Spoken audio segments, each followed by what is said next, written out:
Okay, so I'm going to be giving you three talks, and I'm going to start with combinatorial and elementary approach to knot theory, and we will bump into some physics and other things as we go along. So what I need to remind you of the Reiter moves to begin with, and talk about what kind of an approach to knot theory this is through the moves. So the Reiter moves are the following moves on knot diagrams. Move types, of course, since I'm not going to draw every possibility, you can switch that crossing. And the diagrams can be oriented if we want them to be. And then there are more cases.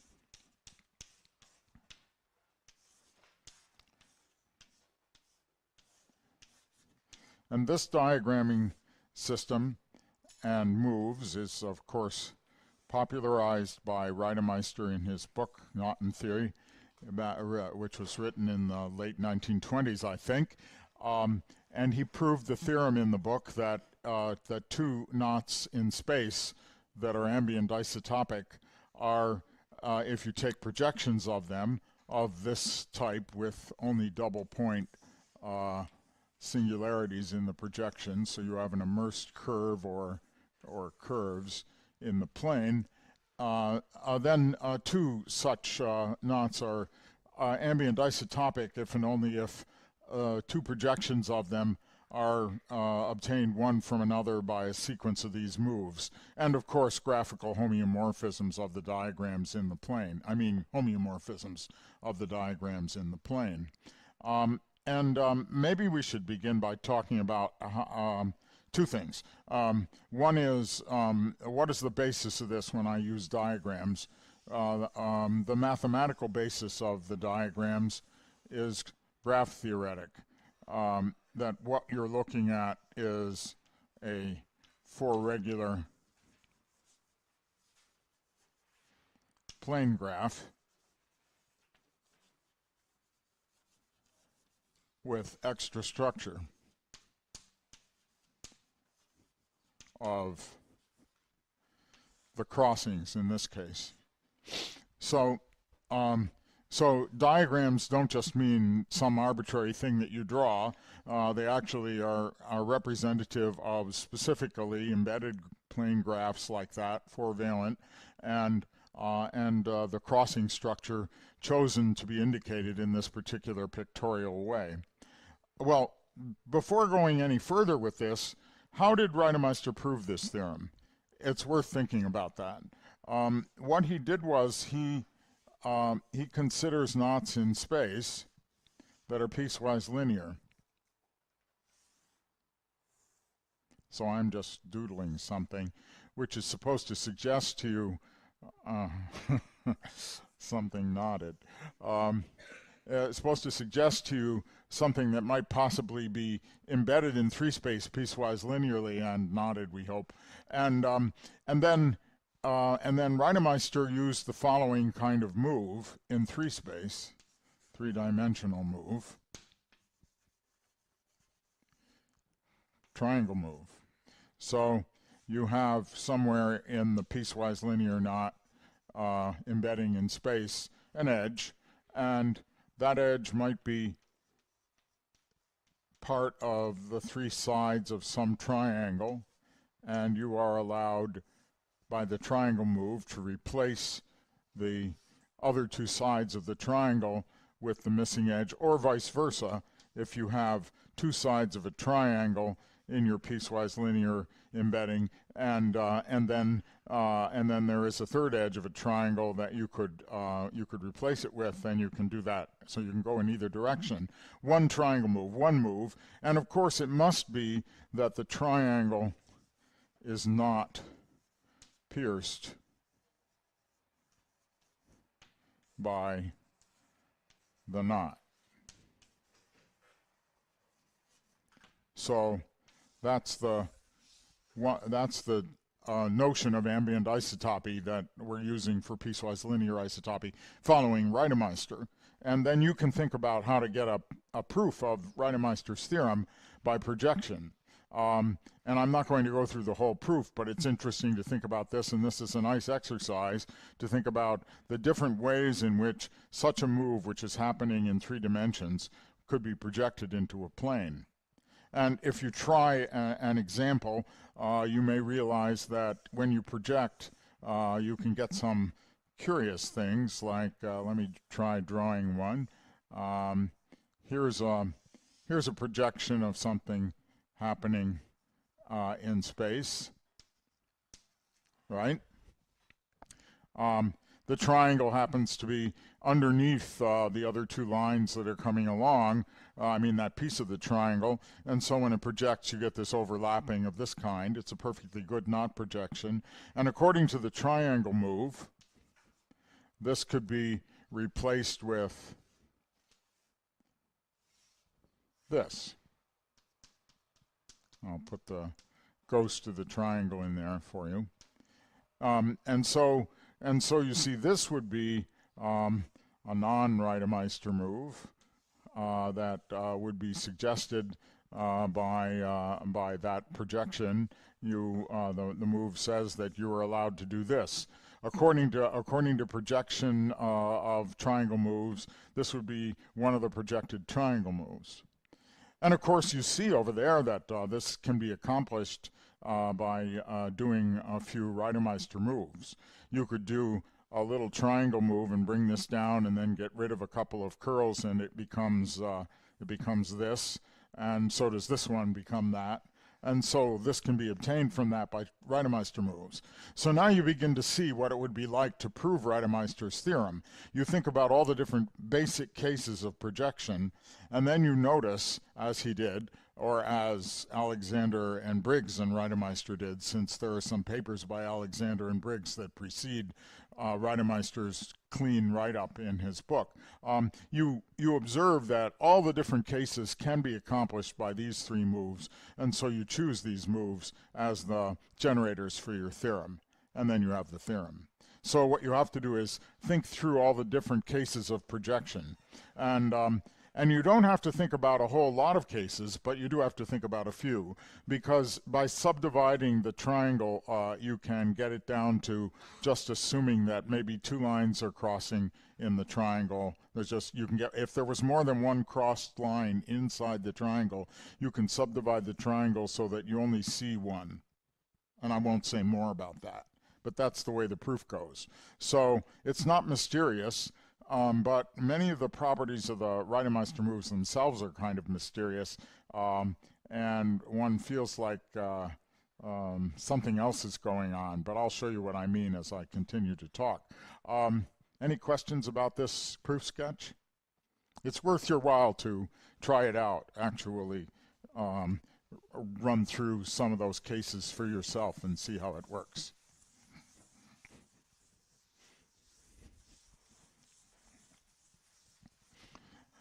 So we have classical knot theory generated by these moves on graphs. So 2 graphs are equivalent if you can get from one to the other. 2 diagrams are equivalent if you can get from one to the other by these moves. I'm allowing orientation. So then I should tell you immediately that I call this sine +1 and this one sine -1. And then in this combinatorial world, there is writhe and there is twist and linking number and so on, but there's not any real differential geometry involved. So I define the writhe of a diagram to be equal to the sum over the crossings of the sine of the crossing. So, for example, the writhe of, I think I'll just use W, the writhe of an oriented trefoil knot, oriented like that, is equal to 3, and the writhe of its mirror image is equal to -3.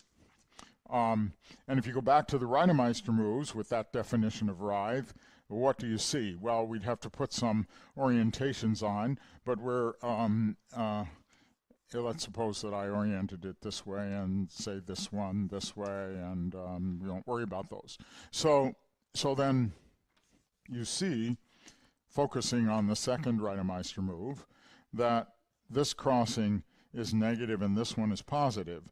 So that when you do a second Reiter-Meister move, the crossings have opposite sign, and consequently the writhe is not changed by the second Reiter-Meister move. And what about a third Reiter-Meister move? Well, you see what happens. This crossing here ends up down there with whatever the orientations were, the same. This one ends up down there with the same orientations, and this one didn't get disturbed. So writhe is not disturbed by the third Reiter-Meister move either, but it is changed by the first Reiter-Meister move. So for that reason and other reasons, I call the equivalence relation that is generated by the second and third Reiter-Meister moves regular isotopy. It's sometimes convenient in working with things to just note that what you have is an invariant of regular isotopy. We'll see that very soon. And then maybe normalize it by doing something about the first Reiter-Meister move. I know you're all familiar with this, but we need to start somewhere, so you start here. Now, linking number.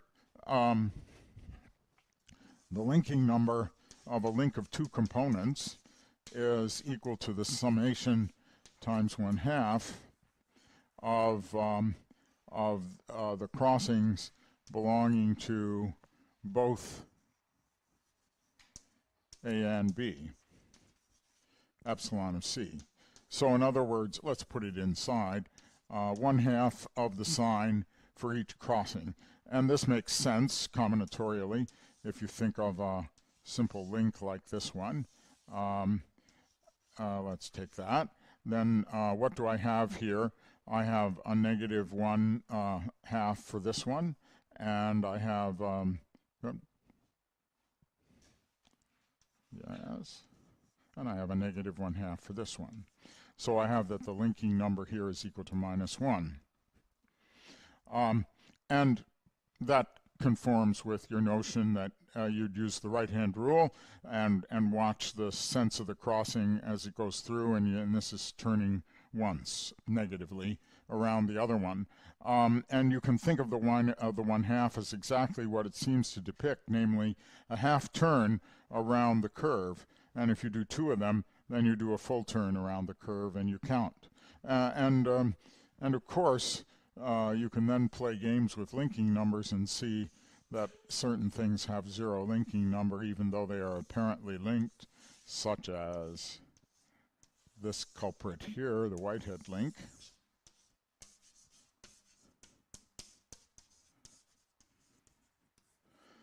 Although I think people always tell me that this link was drawn by Tate, but Whitehead used it as an important example in his work, and maybe he knew it from Tate. Anyway, this is a nice link, and as you see, it has linking number 0. The amount of flux of this one going through the surface spanning that one is 0. This goes up through, and that goes back down through, if you're thinking that way. Or you can count the crossings, and of course, whatever this contributed, this contributes the opposite, since one of these was going in the opposite direction. So here's a link, and if you play with it, you can be quite quickly convinced that it is linked. But how are we going to prove that? So we're now at the position of having the simplest invariants that we could write down, the writhe and the linking number. And the writhe is an invariant of regular isotopy, but the linking number is an invariant of all three, as you can see by just referring back to the Reiter-Meister moves again and look, and number 1 is not involved. That's the point, right?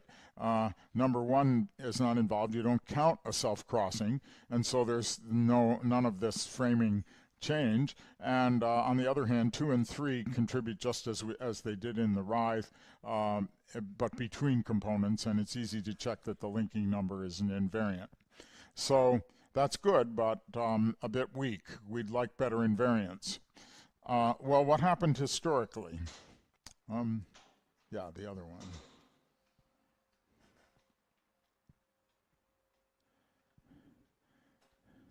First powerful invariant of knots and links, to my knowledge, is the fundamental group of the complement. And let's talk about that a little bit. So here I've talked about diagrams, but if I have a knot or link, I can think of it as a diagram,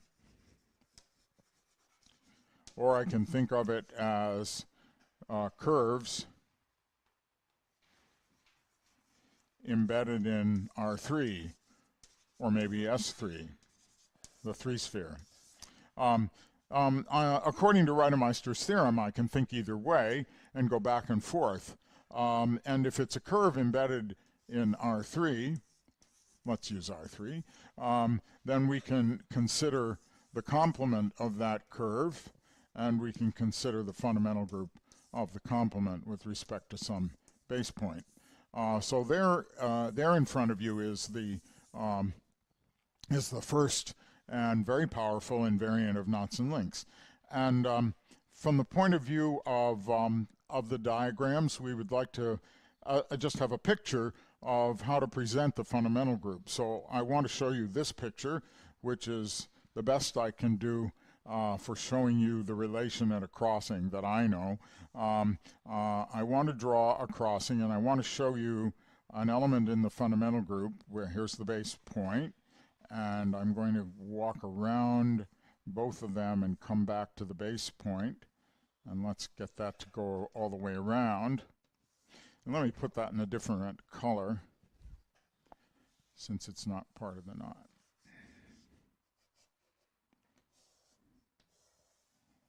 All right.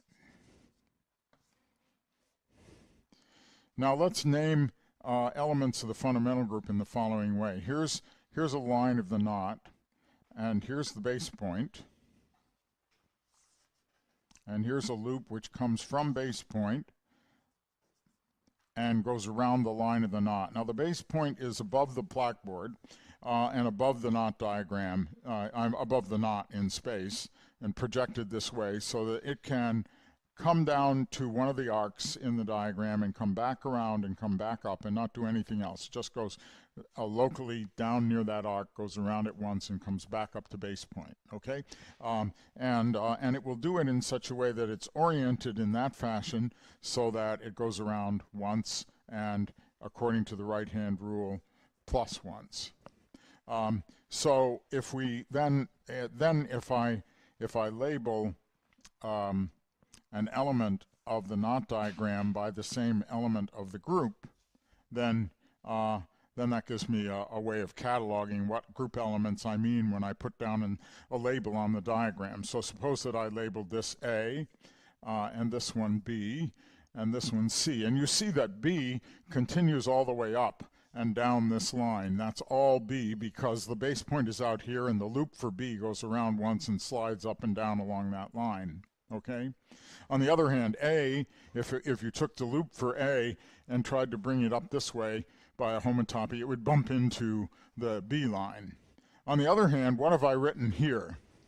I have written here A times B. Now let me tender persuasion on that, and then we'll be done with the basic diagrammatic here. You see, this is A, and then this coming back up from base point and continuing on this way, that would be B, right?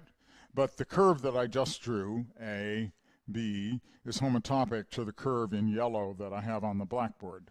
So consequently, the curve you see on the blackboard is the product, is representative of the product of the two loops. I'm assuming you know what the fundamental group is, but maybe you can, if you never saw it before, you can deduce what the fundamental group is from the way I'm talking about these loops.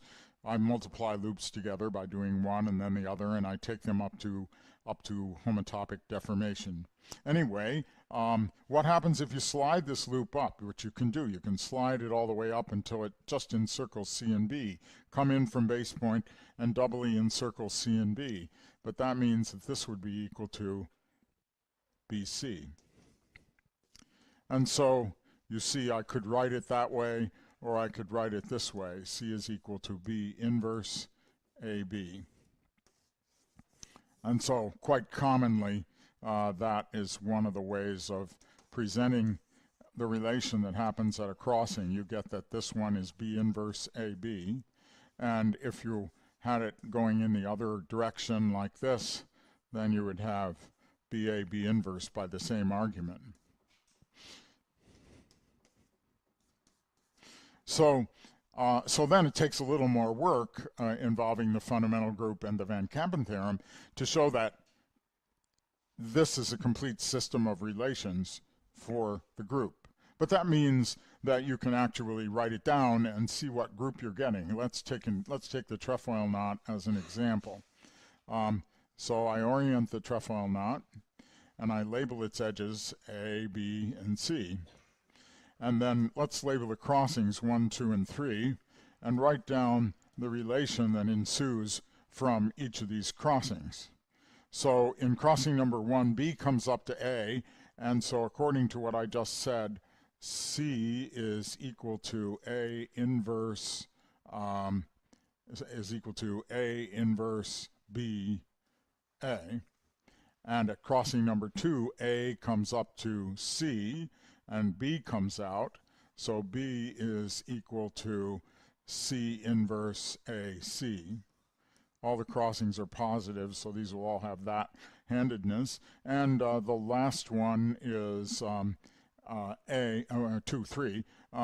At 3, C comes up to B, and so A is equal to B inverse CB. So then what I'm saying is that the group of the fundamental group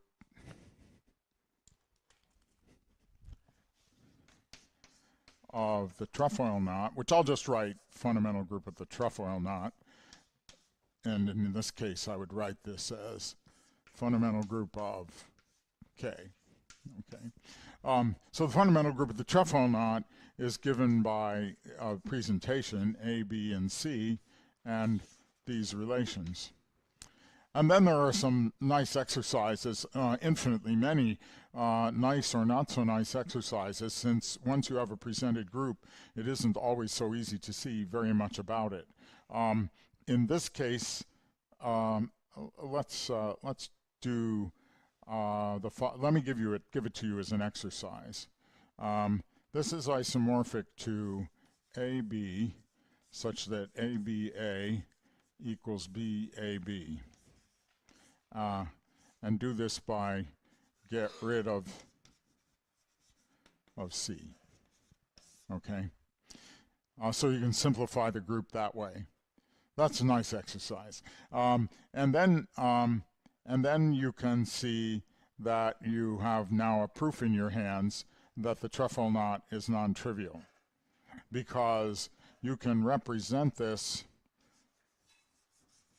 to sigma and tau such that sigma tau sigma equals tau sigma tau, same relation, and sigma squared equals tau squared equals 1. And this is a presentation for the symmetric group on 3 letters, which I will denote diagrammatically like this. Here's sigma, and here's tau. Okay. Permute 3 things, and sigma is the permutation of the first 2, tau is the permutation of the interchange of the second 2. You can easily see that that sigma tau sigma is the same permutation as tau sigma tau, right? 1 goes to 3, 2 goes to 2, 3 goes to 1. Same thing over here. So this is the Reiter move imaged in permutations, and of course this is a much simpler group because these guys are not of finite order, as one could find out, but we have a non-trivial representation to the symmetric group on 3 letters, and so the knot must be knotted. So that's a classical proof that the knot is knotted, and basically you need to go up to that level before you can actually start discriminating knots one from another if you're going to do it in this kind of geometric topological way. You need to you can't just do linking numbers or calculate something directly, it seems. So that's the fundamental group, and I'm not going to go into it in much more detail than that, but of course, lots and lots of things in that fundamental group, and in a certain sense it classifies the knots. You may have to add a little extra information to it in order to know that you completely classify a knot by the fundamental group, but in a way, knot theory really began with the fundamental group and the power of that invariant. Now, Alexander, in the 1920s, found an invariant that's a polynomial invariant, and I'm not going to talk much about Alexander's polynomial, but I will maybe a little at a certain, let's leave the Whitehead link up. At a certain point, I'll come back and say something about Alexander, but I'm going to jump many years forward and talk now about a quite different. I wanted to give you another exercise that's related to fundamental group. Sorry, I do want to do this. What you saw with the fundamental group was that if we had A and we have B here, then we have another group element, B inverse AB. There is a way to generalize this idea, and then you can make very specific kinds of calculations by specifying it. The generalization of this idea is the following, that we would have, so this is the group, and here I'm going to put algebra of some sort on the lines. So this is a combinatorialist generalization. I'll have A and B again, but I'm just going to write A star B for some algebra operation whose basic properties I don't yet know, all right? And then the question is, what properties should this algebra have in order to be invariant under the Reiter moves? And the answer is that you can figure it out quite quickly by playing with the Reiter moves. So for example, suppose you have A and you have A here, and then you look at what is supposed to come out, A star A. But this is supposed to be equivalent to this, and so this tells you that you would like that A star A should be equal to A. Okay, so there's the first algebra rule. I don't know how I'm going to get these algebra rules to be satisfied, but in fact I have a good example right over here. If you look at A equals B, then you have A inverse A, and you get A back, right? So whatever rules I'm deriving will be true about that rule. Now what happens with the second Reiter move? So I have an A and I have a B, and now I have an A star B. And now what should I call this? I guess I should give it another name. So we'll give it another name. And that's going to be A star bar B, okay? Reversed operation going the other way. But you see they have to invert one another because you meet here A star B, and then you meet B again, and you meet it in the opposite way. And this, because of this move, should be equal to A. So there's the next rule. And you can check easily that that's true about our conjugation. And then the third rule is going to come from the third Reiter move.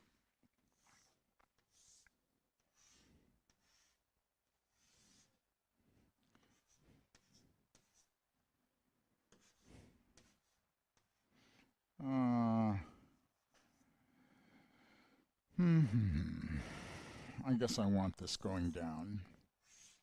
There are many cases, and it's better to draw them without too many bars in them, yeah? So we'll go down and we'll do that. All right.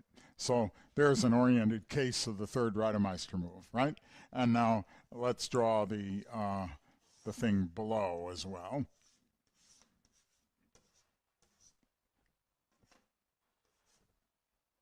All right. Now let's give some names to things. Suppose I have an A in here, and this is a B, and this is a C. And then let's label what happened. This is A times B, and this is A times B times C.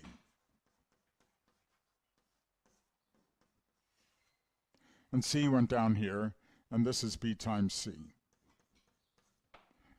So those are the labels of it, the algebra labels on that side of the Reiter move, which is supposed to be equivalent to this one. Now this is still going to be labeled A here, B here, C here. This is B times C. This is A times C. And you see that what has to come out is A times C times B times C. And so we need A times B times C is equal to A times C times B times C. And we found the three basic algebra rules that we need in order to have axioms for some algebra which is going to be an invariant of the knot. And if the algebra is the group, then it's the group, but it's the group with this operation of conjugation on it. That's the star. And you can check that conjugation satisfies this identity of distribution on the right of the operation over itself. So, so an algebraic system which satisfies these axioms is called a quandle. It has some other names as well. This choice of name is due to David Joyce, somewhere around 1979 in his thesis with Peter Fried. And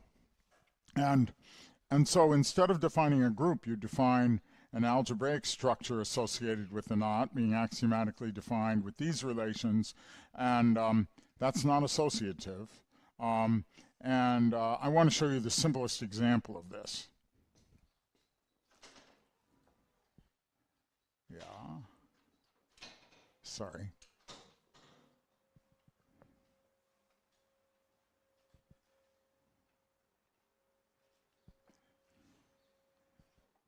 The point about taking that algebraic point of view rather than the fundamental group is that you can go rather directly to some examples which are also motivated through the fundamental group sometimes and sometimes not.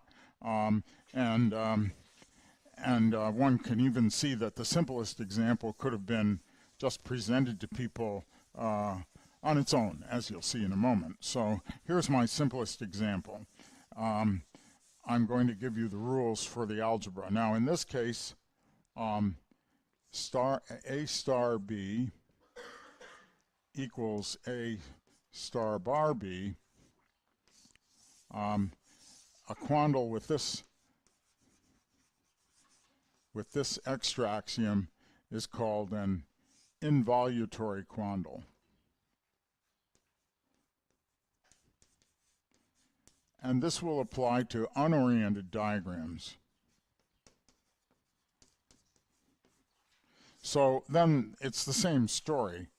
You have A star A. You have A, B, and A star B. However, you will notice that if I'm going to work with unoriented diagrams, then I can go this way, but I could just as well go this way by the same rule, right? Same rule. If I have A meeting B, then I get A star B on the other side, and there's no discrimination between going that way and going the other way. So that means that I should also have A is equal to A star B, and there's the second rule. The second rule comes out of logic, but it is the second Reiter move after all. A, B, A star B, B, A star B, star B, which should be equal to A. And then the third rule is exactly the same as before. So that's an I-quandle, and I can give you an easy and simple example of an I-quandle, and the example is as follows. I'm going to have three elements, A, B, and C.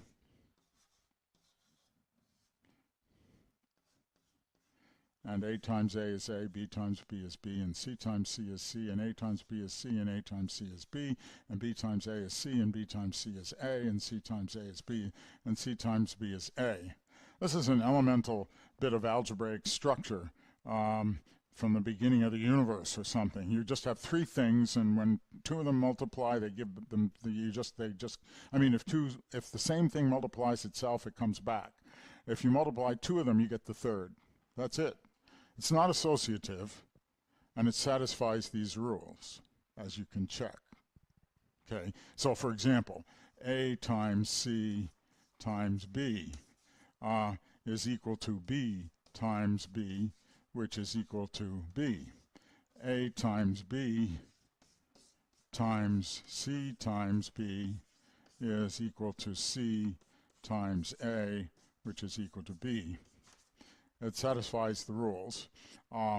It's utterly elementary. It's kind of a relative of the cyclic group of order 3, as you can see. And so one can color a knot diagram according to the quandle rules with three things. That's called three coloring, and is sometimes described without all this algebraic talk that I've been giving you. So you might take a trefoil knot and label this A and this one B. Now they're the colors, they're not just the labels I was using before. So A times B is C, but let's see, B times C is A, and it works. And so the trefoil knot can be colored with three colors.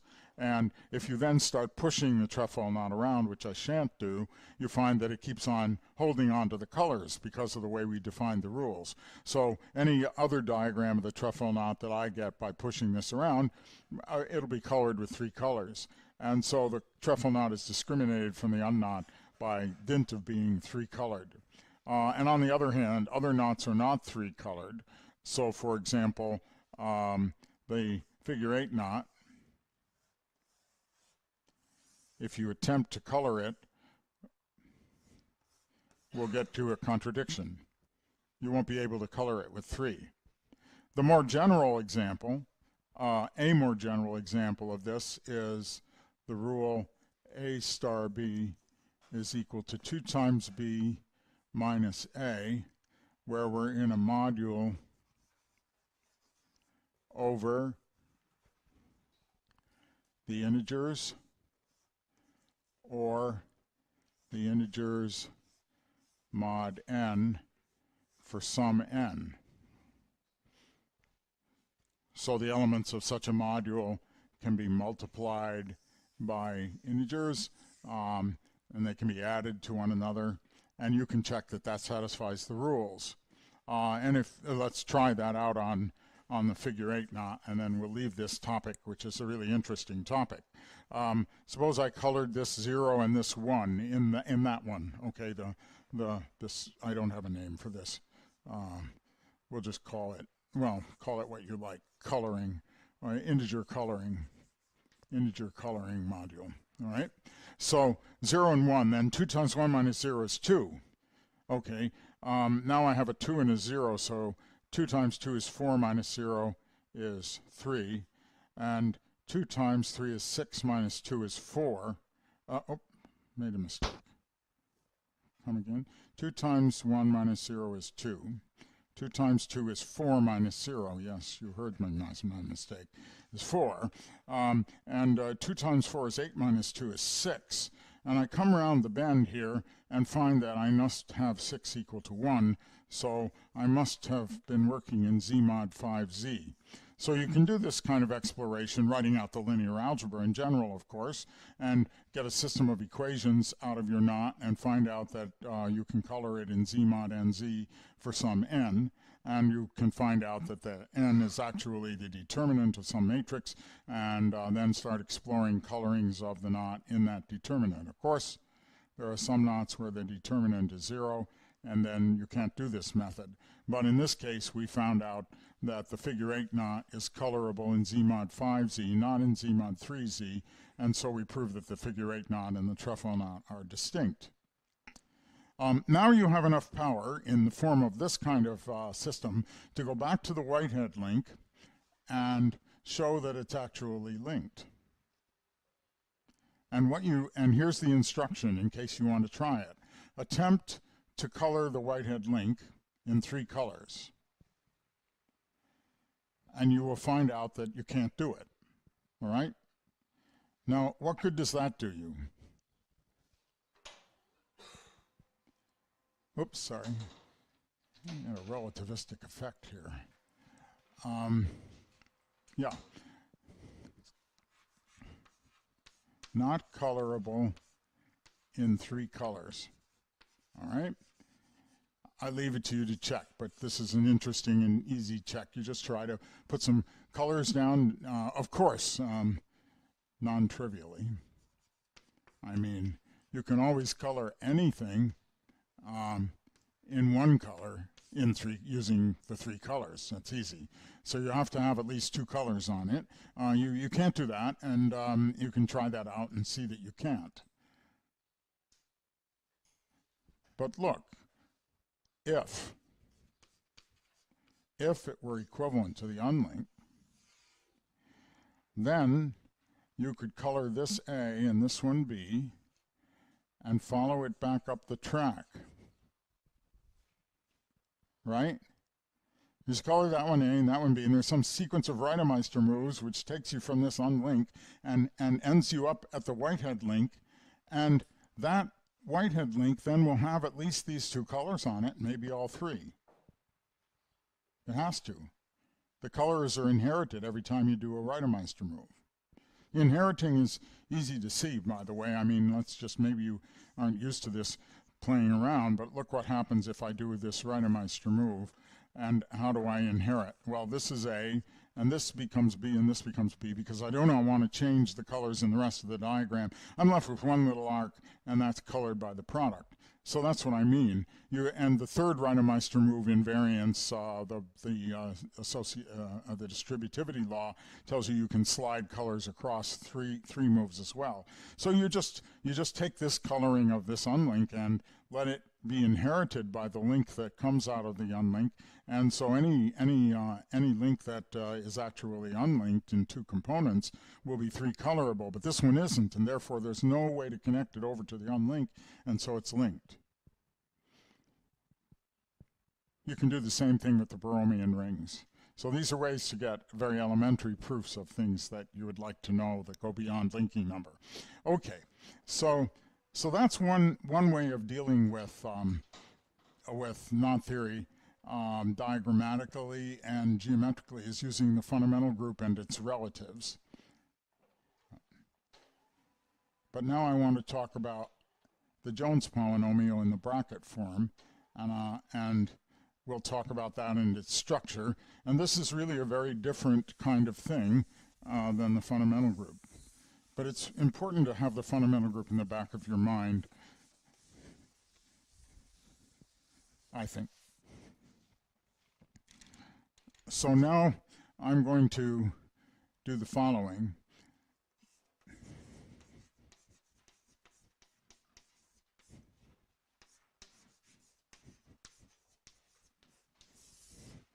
So given a knot diagram, I'm going to define bracket K, or maybe I will define square bracket K to begin with, which is going to be a polynomial in 3 variables, A and B and D.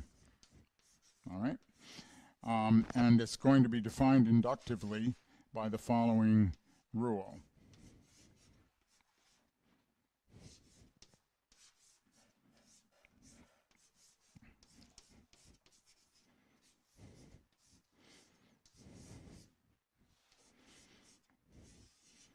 The value of a single loop next to some diagram is multiplying by the D, and the value of a single loop in this form of the thing is just D. So this is an inductive formula for finding this. For example, this is in this form. It's in the spirit of graph theory polynomials and things like that. this would be A times this plus B times this guy, and that's going to be equal to AD plus BD squared. So you just keep eliminating crossings until you end up with the polynomial and all of the diagram is gone.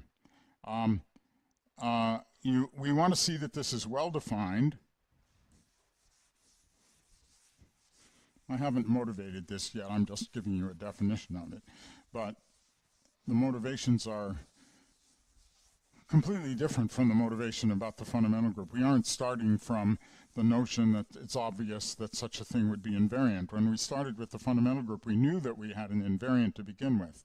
Here, what I'm doing is analogous to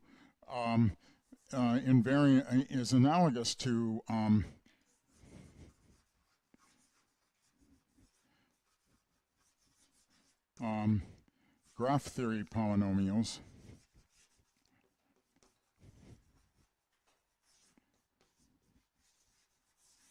Such as Tutt polynomial. In Tutt polynomial, you have this kind of formula. You have some graph with an edge in it. I'm drawing a little triangle, meaning the rest of the graph, and then that would be equal to a sum of the evaluation of it when you delete a crossing and the sum of the evaluation of it when you contract or collapse a crossing. So this is deletion and contraction. And this is really very close to that kind of an algorithm. So it could have happened that graph theorists would have devised something like this for knot theory a long time ago, but it didn't happen through graph theory. It happened by way of trying to understand what was going on with the Jones polynomial. But that's the kind of thing this is. And I want, we have a few minutes left. Let's see. I want to say that we can make this well defined, and then let's figure out what we need in order to make it invariant. But to see that it's well defined, you understand that at every crossing, you might smooth it in the A way, or you might smooth it in the B way. And I point out to you that the way I smoothed it in the A way is as though these two regions were labeled A and I connected them. And the B way is as though these two regions were labeled B and I connected them. And the A regions that got connected are obtained by turning this overcrossing line counterclockwise, unoriented diagrams. So the rule is well defined for associating the smoothings. And then to each of the diagrams, just as has been explained in, say, relation to covariant homology, there are these states which consist of smoothing every crossing once. So I've smoothed, in this case, all crossings in the A way. Or I might smooth all but one in the A way and another in a B form, and so on. And you can make all 8 of these states. So let me call this one S, S prime, and so on. And each state is obtained by choosing the smoothing, choosing a smoothing at each crossing. And then each state will be evaluated, and we evaluate it by taking the product of the A's or B's in it and D to the number of loops, in this case 2. And this one will be evaluated, and it will be A squared B times D to the 1. And so what I'm claiming is that this guy here is equal to the summation over the states of the knot of what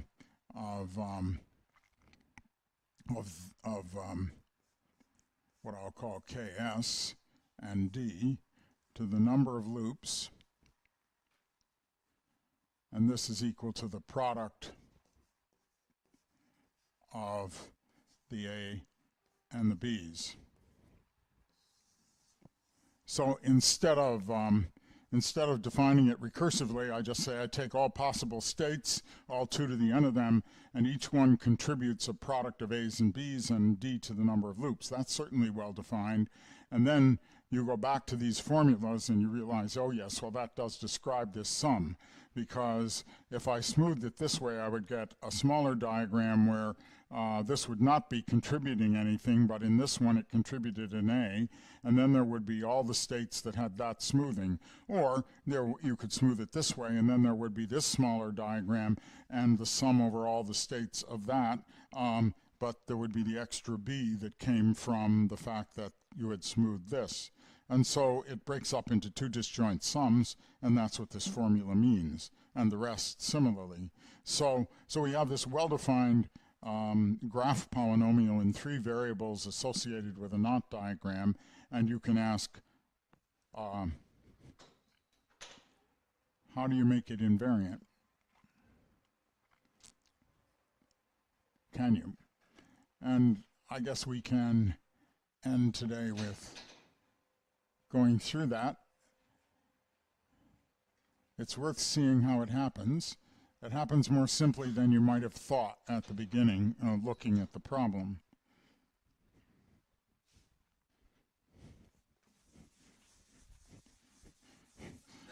And of course, there are a lot of exercises and variations that can be done at this point.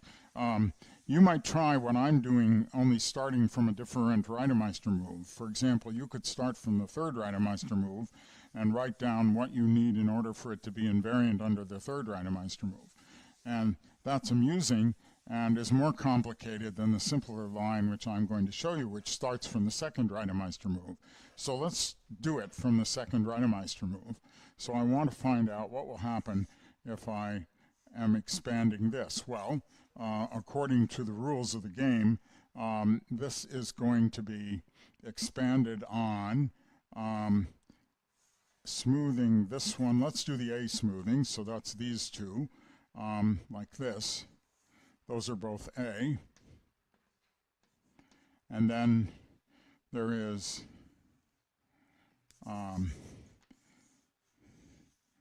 this one, where I've changed this one to a B and this one to a B. And then there is this one, where this one is still an A, but this one is a B. And then there is this one, where this one is a B and this one is an A. And those are the 4 possibilities that are sitting there.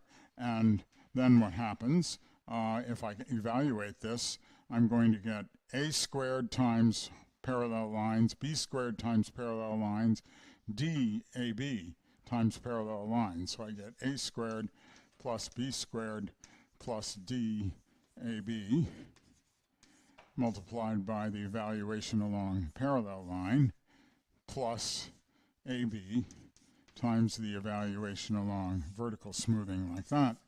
I want this to be equal to this. And so there's the answer. You can try other ways of making it happen, right? You could take it in a ring modulo the ideal generated by that, and AB equal 1, and then you would have the right thing. But another way is to just specialize the variables. If we specialize the variables, then we will try AB. Maybe the arrow should go the other way. It's implied by AB equals 1, and then once that AB equals 1, then I have that D will be equal to minus A squared minus B squared. So I can re-summarize that as B is equal to A inverse, and D is equal to minus A squared minus A to the minus 2. And so if we specialize the variables from 3 down to 1, and now it's taking values in a ring of Laurent polynomials because of the inverses, then we get something which is invariant under 2. So we get invariance under 2, and we could redefine sharp bracket to be using that specialization.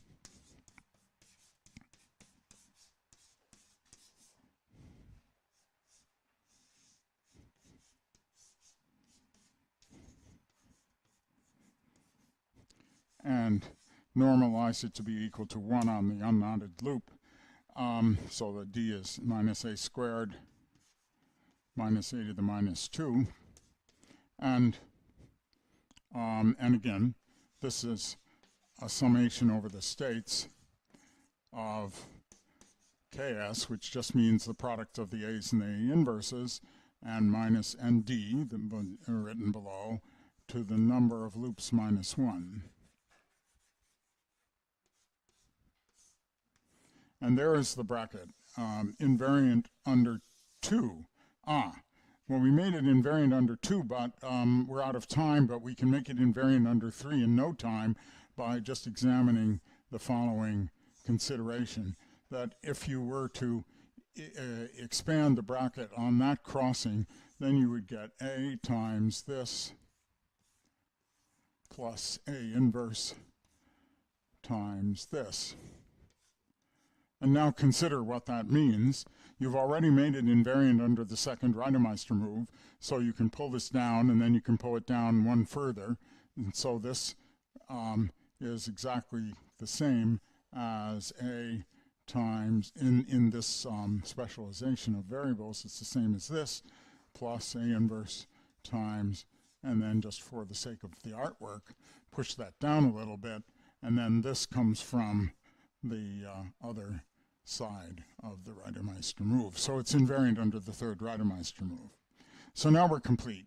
It's invariant under 2 and 3. It's an invariant of regular isotopy, and we're going to begin next time by normalizing it by the Reid, and then we have it all together. And of course, this is the beginning of climbing back up toward Kauffman's homology, but we've started down in the bottom with the knot diagrams and shown how the bracket model comes about.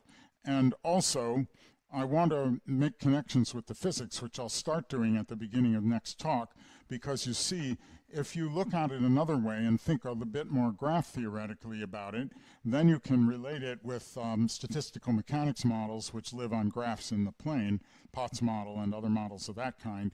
And so it actually is right next to certain statistical mechanics models, and that's very interesting to think about.